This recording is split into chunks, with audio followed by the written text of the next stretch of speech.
Hi guys, कैसे हैं आप लोग। सो गाइस, वीडियो में हम periodic table and properties chapter के क्वेश्चंस कर रहे हैं जो कि जेईई मेन जनवरी 2024 में पूछे गए थे। ये जो चैप्टर मैं 3 पार्ट्स में कंप्लीट करूंगा और ये फर्स्ट पार्ट है। ओके, तो बाकी जो भी लिंक होंगे डिस्क्रिप्शन बॉक्स में आपको मिल जाएंगे। चैप्टर वाइज और ईयर वाइज प्लेलिस्ट बनी हुई है, उसको जरूर चेक करें एक बार। सो इसमें स्टार्ट करते हैं। इन case of isoelectronic species the size of F negative Ne and Na plus is affected by. ना भाई, सबसे पहले तो आपको ये पता होना चाहिए कि आइसोइलेक्ट्रॉनिक स्पीसीज होती क्या। तो ये आइसोइलेक्ट्रॉनिक स्पीसीज वे हैं जिसमें जो नंबर ऑफ इलेक्ट्रॉन्स हैं टोटल, सिर्फ वैलेंस शेल में नहीं, टोटल जो नंबर ऑफ इलेक्ट्रॉन्स हैं अगर वे सेम हैं तो वे आइसोइलेक्ट्रॉनिक स्पीसीज होती हैं। अगर आप गौर से देखें, जो फ्लोरीन है उसमें यूजुअली 9 इलेक्ट्रॉन्स होते हैं, लेकिन अगर मैं F नेगेटिव ले लूँ यानी एक इलेक्ट्रॉन ऐड होके 10 इलेक्ट्रॉन्स हो गए, गेन कर लिया। नियोन में तो आपका 10 ही इलेक्ट्रॉन्स होते हैं और नियोन लिखा है। अगेन Na प्लस को देखते हो, यूजुअली Na में 11 इलेक्ट्रॉन्स होते हैं, एक डोनेट हो गया, निकल गया, तो टोटल 10। तो इस वजह से तीनों की तीनों आइसोइलेक्ट्रॉनिक स्पीसीज हैं। सबसे पहले तो आपको ये पता होना चाहिए। अब ये पूछने की इनका जो साइज है वो कैसे इफेक्ट होता है, वो देखिए। पहला कहा इन्होंने प्रिंसिपल क्वांटम नंबर। देखिए क्या है प्रिंसिपल क्वांटम नंबर जो आप बोलते हो, या एनर्जी लेवल या नंबर ऑफ जो शेल होते हैं, वो बेसिकली इन तीनों में ही सेम रहेगा। करेक्ट। देखिए यूजुअली क्या होता है, जैसे जैसे नंबर ऑफ शेल्स अगर इंक्रीज हो रहा है तो मैं ये कहता हूं कि साइज भी जो है वो इंक्रीज हो रहा है। Correct, atomic size. लेकिन in case of isoelectronic species ये डजंट होल्ड्स। आई मीन ये कोई सब के सेम शेल में आ जाएंगे, बिकॉज इन सब के इलेक्ट्रॉनिक जो कन्फिग्रेशन है, क्योंकि सब में 10-10 इलेक्ट्रॉन से सबके इलेक्ट्रॉनिक कन्फिग्रेशंस भी सेम होंगे, तो जो नंबर ऑफ एनर्जी लेवल्स है N वे भी सेम होंगे। तो basically in case of isoelectronic species जो नंबर ऑफ एनर्जी लेवल है, कौन सा एनर्जी लेवल है वगैरह वगैरह, वैलेंस वाला इलेक्ट्रॉन का भी, वो साइज को आप नहीं बता सकते कि इसको देख के। ओके, तो ये इनकरेक्ट हो गया। सेकंड का तो नन ऑफ द अबव हो गया वो वाला ऑप्शन। तो थर्ड को देखते हैं पहले। Electron electron interaction in the outer orbitals. Again guys, because तीनों की तीनों स्पीसीज सेम इलेक्ट्रॉनिक कन्फिग्रेशन रखती हैं, तो इन दिस केस आइसोइलेक्ट्रॉनिक के केस में जो इलेक्ट्रॉन इलेक्ट्रॉन रिपल्शन है वो कोई सिग्निफिकेंट रोल नहीं प्ले करता, बिकॉज सभी का जो नंबर ऑफ एनर्जी लेवल से सेम है, इलेक्ट्रॉनिक कन्फिग्रेशन सेम है, तो इलेक्ट्रॉन इलेक्ट्रॉन रिपल्शन जो फोर्सेस होंगी बिटवीन जो भी इसमें एटम्स के बीच में, वो भी सेम होगी, है ना। तो जो इलेक्ट्रॉन इलेक्ट्रॉन रिपल्शन है ये भी आइसोइलेक्ट्रॉनिक के केस में नहीं डिफाइन करता, क्योंकि guys number of electron he same है। करेक्ट। अब देखिए न्यूक्लियर चार्ज। एक्चुअली में जो न्यूक्लियर चार्ज है वो क्या रिप्रेजेंट करता है, it represents number of protons. Okay, now अगर इवन आफ्टर जो से जैसे मैं ये बोल रहा हूं कि फ्लोरीन का एटॉमिक नंबर क्या है, 9। इसका मतलब जो नंबर ऑफ प्रोटॉन्स हुए इसमें वो 9 हुए, और नंबर ऑफ इलेक्ट्रॉन्स क्या हुए, 9 हुए न्यूट्रल में। लेकिन जब मैं F नेगेटिव की बात करता हूं, ओके, तो स्टिल नंबर ऑफ प्रोटॉन्स 9 ही है, लेकिन इलेक्ट्रॉन्स हो गए 10। समझ आया। तो मैं ये कह सकता हूं कि जो न्यूक्लियर चार्ज है वो बेसिकली डिस्टर्ब नहीं होता because of this electronic configuration obviously. Okay, लेकिन हायर द न्यूक्लियर चार्ज, जितना ज्यादा न्यूक्लियर चार्ज होगा उतना ही ज्यादा जो अट्रैक्शन होगा बिटवीन आउटर मोस्ट इलेक्ट्रॉन और न्यूक्लियस के बीच में वो ज्यादा होगा। करेक्ट। और जितना ज्यादा न्यूक्लियस होगा ये अट्रैक्शन होगा, उतना ही साइज स्मॉल होगा। सो इसका मतलब मैं ये कह सकता हूं कि न्यूक्लियर चार्ज जिसमें ज्यादा होगा वो साइज छोटा होगा। अगर आप इन सब में देखें, मैंने आपको बताया कि जो फ्लोरीन इन सब में जो न्यूक्लियर चार्ज क्या है, इसमें 9 ही है, इसमें 10 है एंड इसमें 11 है। तो अगर मैं न्यूक्लियस या नंबर ऑफ प्रोटॉन्स की बात करूं, वो क्या साइज में है, Na plus then Ne then F negative. Correct. इसका मतलब जो साइज क्या हो जाएगा, उल्टा हो जाएगा, यानी Na प्लस सबसे छोटा, then Ne then F negative. Correct. So इसका मतलब क्या हुआ कि जो न्यूक्लियर चार्ज है, yes it basically can explain the difference in size of the isoelectronic species, and hence it is your correct answer.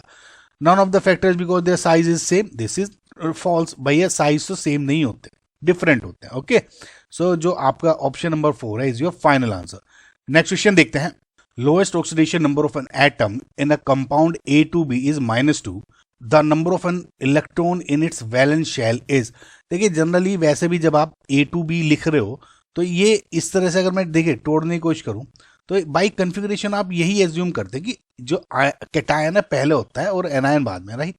सो तो जब मैं इसको अगर ब्रेक करूं तो क्या हो जाएगा 2A+ and B2 negative, correct. Now अगर आप देखो B का जो ऑक्सीडेशन नंबर है या ऑक्सीडेशन स्टेट है वो इस वक्त -2 है, यानी जो B है इसने 2 इलेक्ट्रॉन्स गेन किए होंगे to achieve stable electronic configuration. Now stable electronic configuration क्या होता है कि जो आउटर मोस्ट शेल में यूजुअली 8 इलेक्ट्रॉन्स जो हम मानते हैं यूजुअली, यानी ऑक्टेट रूल के अकॉर्डिंग के भैया ऑक्टेट जब लेगा 2 इलेक्ट्रॉन्स उसने लिए और स्टेबल ऑक्टेट रूल फॉलो कर लिया, करेक्ट, समझ रहे हैं ना आप। तो अगर इसने 2 इलेक्ट्रॉन गेन किए हैं, देखिए मल्टीपल केसेस एक्सेप्शन कुछ भी हो सकता है, इसमें जितना दिया है हमें बेसिक्स के अकॉर्डिंग ही सोल्व करना है, इसमें ज्यादा डीप घुसने की जरूरत नहीं है। तो देखिए जनरल वही बात हो रही है कि क्या हुआ होगा, करेक्ट।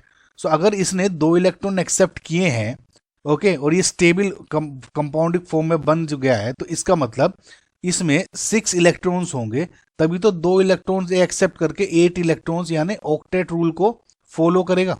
तो मैं ये कह सकता हूं कि जो नंबर ऑफ इलेक्ट्रॉन थे इन इट्स वैलेंस शेल, खाली बी की बात हो रही है, उसमें 6 इलेक्ट्रॉन्स थे, ओके, तभी इसने ए के साथ इंटरेक्शन करके 2 गेन की और 8 स्टेबल बन गया। ओके, सो इसका मतलब जो number of electron in its valence shell is 6। Next question देखते हैं। Given below are 2 statements. देखिए स्टेटमेंट 1 है कि both metal and non metal exist in P and D block elements. Now guys इसमें अगर आप बहुत बेसिक भी आपने पढ़ा होगा पीरियोडिक टेबल या NCERT में भी, बिल्कुल स्टेटमेंट्स डायरेक्ट लिखे हुए हैं उसमें।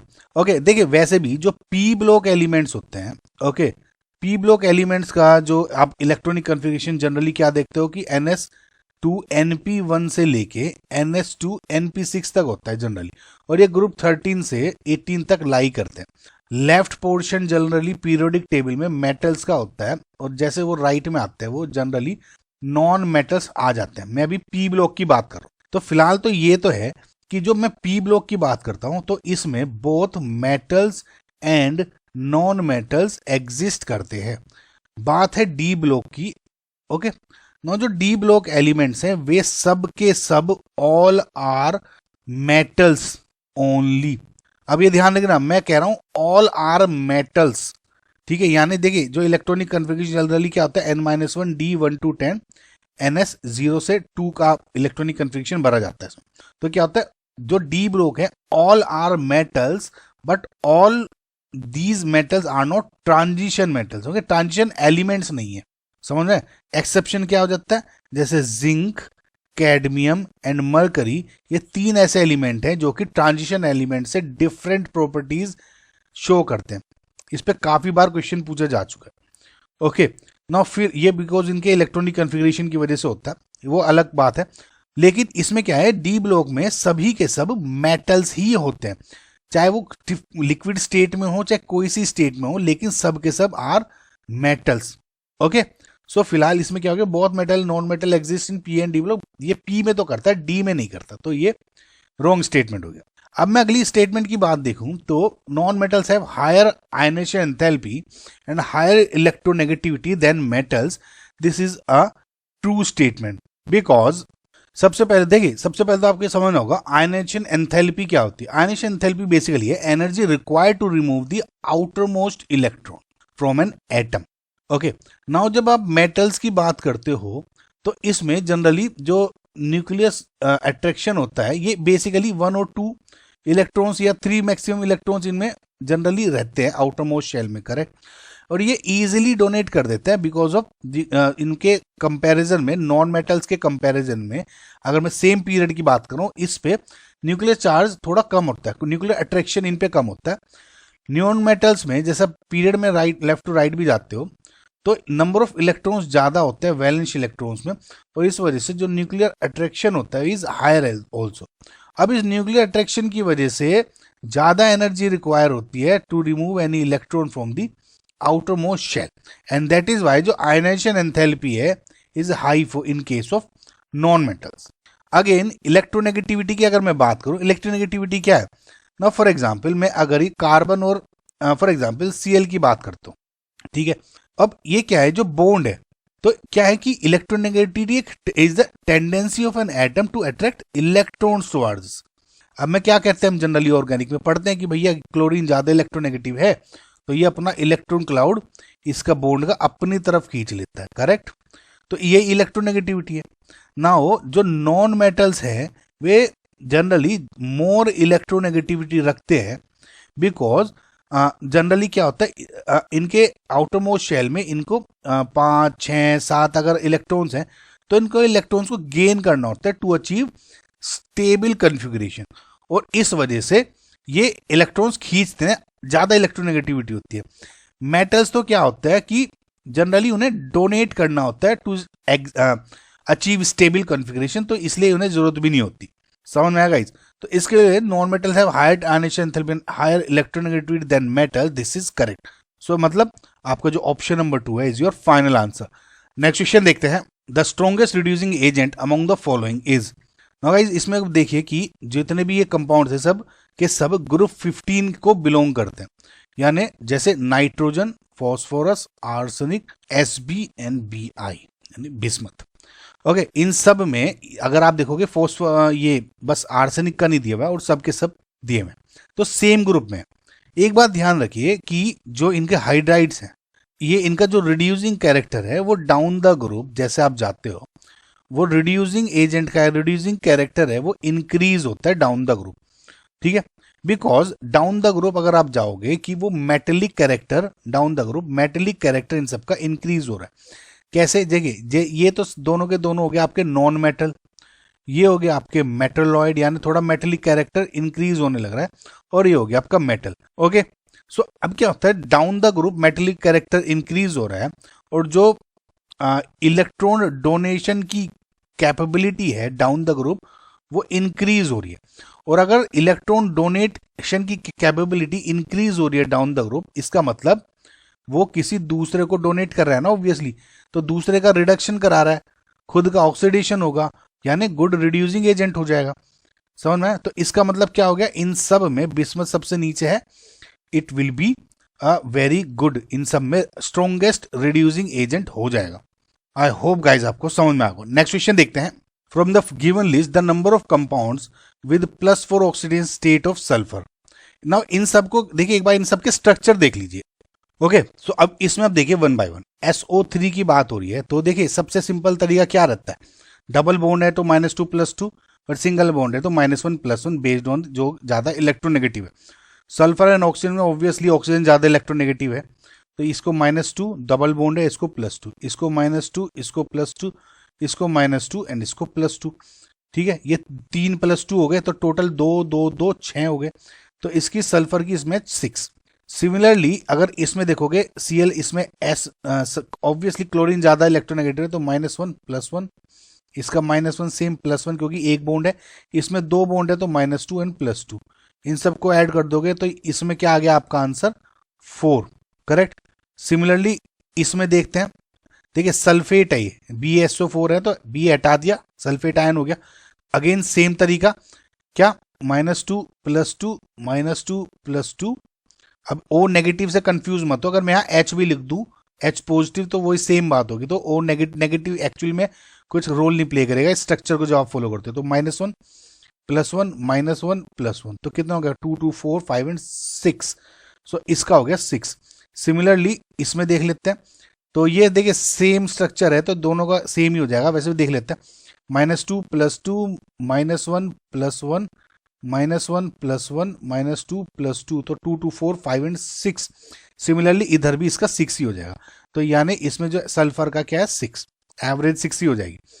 अगेन इसमें आप देखो -2 +2 -2 +2 -1 +1 -1 +1 2 3 4, इसमें आ गया 4।